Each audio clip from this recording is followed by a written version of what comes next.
അരിയാണ് എടുത്തിട്ടുള്ളത്. ഇത് നന്നായി കഴുകി ആണ് എടുത്തിട്ടുള്ളത്. പുഴുങ്ങലരി ഏത് വേണമെങ്കിലും ഉപയോഗിക്കാം.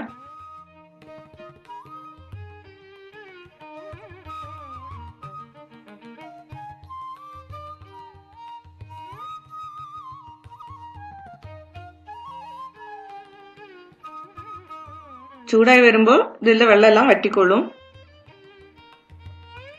ഇതിലെ വെള്ളമെല്ലാം വറ്റിയിട്ടുണ്ട്. നല്ല തീയിൽ വെച്ചാണ് അരി പൊരിച്ചെടുക്കുന്നത്. തീ കുറച്ച് അരി വറുത്താൽ അരിയുടെ നിറം മാറി കരിഞ്ഞു പോവുകയുള്ളൂ. നല്ല ചൂട് ഉണ്ടെങ്കിൽ മാത്രമേ അരി നന്നായി പൊരിഞ്ഞു വരികയുള്ളൂ. ഇപ്പോൾ അരി നന്നായി പൊരിഞ്ഞു വരാൻ തുടങ്ങിയിട്ടുണ്ട്.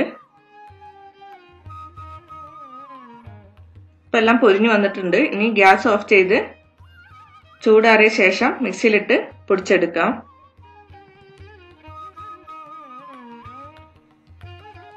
ഒന്ന് മിക്സിയിലിട്ട് പൊടിച്ചെടുത്താണത്. ഇനി ഇതിലേക്ക് 3-4 ഏലക്ക കൂടി ചേർത്ത് ഒന്നുകൂടി കറക്കിയെടുക്കാം.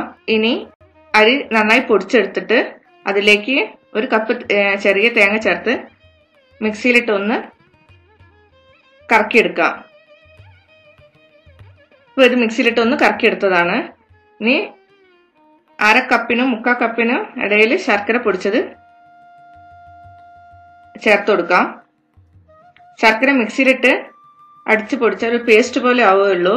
അരിയുണ്ട ശരിയായി ഉരുട്ടാൻ പറ്റാണ്ട് വരും. കുഴവിക്കല്ലുകൊണ്ട് കുത്തി പൊടിക്കാനാണ് നല്ലത്. ഒന്നെങ്കിൽ കത്തി കൊണ്ട് ചീവി എടുക്കാം, അല്ലെങ്കിൽ ഈ മരത്തവീന്റെ പുറകുവശം കൊണ്ട് കുത്തിയും പൊടിക്കാം.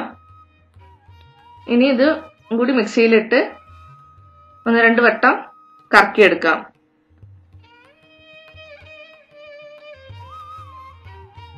ഇത് പ്ലേറ്റിലേക്ക് മാറ്റി ഒന്ന് ഇളക്കിയെടുത്തതിന് ശേഷം ഉരുട്ടിയെടുക്കാം.